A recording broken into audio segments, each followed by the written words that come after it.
क्या आप जानते हैं कि कभी अंग्रेज और फ्रेंच ने भारत में भीषण लड़ाई लड़ी थी, यूरोप में नहीं, व्यापार और क्षेत्र पर नियंत्रण के लिए। यह कहानी है कर्नाटिक युद्धों की, जिसने भारतीय इतिहास की दिशा ही बदल दी।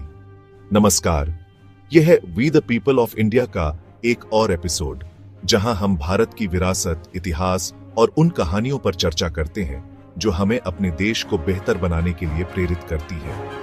18वीं सदी में दक्षिण भारत ब्रिटिश और फ्रेंच के बीच युद्ध का मैदान बन गया। लेकिन क्यों?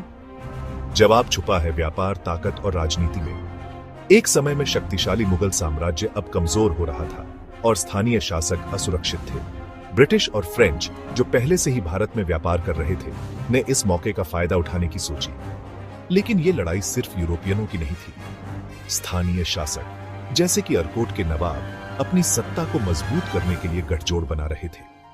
3 बड़े युद्ध लगभग 20 सालों तक चले, ये तय करने के लिए कि दक्षिण भारत का भाग्य किसके हाथ में होगा। लेकिन यह लड़ाई केवल भारत तक सीमित नहीं थी, यह साम्राज्यवादी प्रतिस्पर्धा का एक हिस्सा थी। इस सीरीज में बने रहिए, क्योंकि अगले एपिसोड में हम बताएंगे कर्नाटिक युद्धों की शुरुआत की कहानी, पहला युद्ध और मद्रास की घेराबंदी।